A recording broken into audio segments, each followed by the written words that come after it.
ఎవరైతే వ్యాపారాలు చేస్తున్నారో బ్యాంకులో లోన్ తీసుకొచ్చుకున్నాడు కానీ వాళ్ళు ఓన్గా డబ్బులు పెట్టుకొని కానీ చాలా వరకు నష్టపోయారు.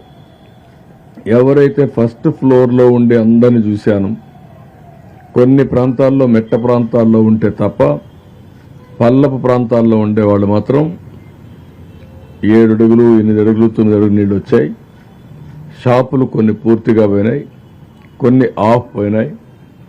ఆ ప్రకారం మొత్తం అక్కడుండే ఏ ప్రోడక్ట్ అయినా, ఒక కిరాణా కొట్టు కావచ్చు, ఒక మెడికల్ షాప్ కావచ్చు, ఒక ఎలక్ట్రానిక్ షాప్ కావచ్చు, ఏదైనా సరే పూర్తిగా కూడా నష్టపోయే పరిస్థితికి వచ్చారు.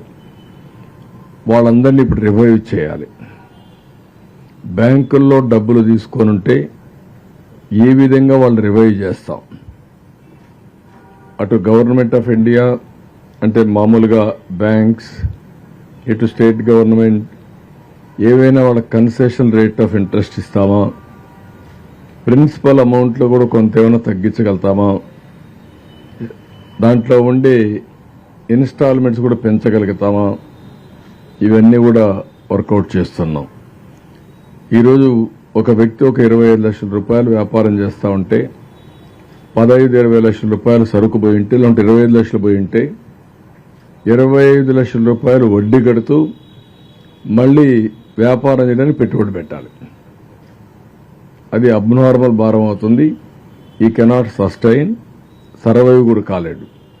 అలాంటి వాళ్ళు ఇండ్లల్లో ఉండే ప్రతి ఒక్కరికి ఒక స్టవ్ పోతుంది, లేకపోతే ఏసీ ఉంటే ఏసీ పోయింది, ఫ్రిడ్జ్ ఉంటే ఫ్రిడ్జ్ పోయింది, ఎలక్ట్రానిక్ ఏమున్నా అన్ని కూడా పోయినాయి. ఇంట్లో ఉండే నిత్యావసర వస్తువులు, లేకుంటే బట్టలు, ఇంకా మామూలుగా కాదు, కొన్ని అయితే మామూలుగా ఏదైనా వుడన్ ఉంటే ఆ వుడ్ అంతా కూడా పాడైపోయింది, రీప్లేస్ చేసుకోవాలి. వార్డ్రోబ్స్ తో సహా పూర్తిగా పోయినాయి. దానికి ఏం చేయగలుగుతాం కూడా ఆలోచిస్తున్నాం. ఈ విధంగా మొత్తం అది ఏ విధంగా చేయాలనో ఒక ఆలోచన ఇది ఉంది. అది రేపు ఎల్లుండికి రేపుకైతే మాకు క్లారిటీ వస్తుంది. ఫస్ట్ బ్యాంకర్స్ తో చేయవలసిన పనులకు మాత్రం ప్రాధాన్యత ఇచ్చాం. రెండు కూడా లోన్స్ ని రీషెడ్యూల్ చేయడం, లేకపోతే వాళ్ళ మీద ఉండే భారం తగ్గించడం, ఏమేం చేయగలుగుతామో మొత్తం మనం చేసే పరిస్థితిలో ఉండలేం. గానీ అటు బ్యాంక్స్, ఇటు రాష్ట్ర ప్రభుత్వం ఇద్దరం కలిసి ఏం చేయగలుగుతామో సీరియస్ గా ఎక్సర్సైజ్ చేస్తున్నాం. రేపటి నుంచి చర్చల్లో వాళ్ళ అసోసియేషన్స్ ను కూడా ఇన్వాల్వ్ చేస్తాం. ఎవరైతే ఛాంబర్ ఆఫ్ కామర్స్ అనో, లేకుంటే ఒక్కొక్క వర్టికల్ కిరాణా కొట్లుంటే వాళ్ళు ఏదైనా అసోసియేషన్ ఉంటే వాళ్ళని అందరిని ఇన్వాల్వ్ చేసి ఇవన్నీ సెట్ చేస్తాం.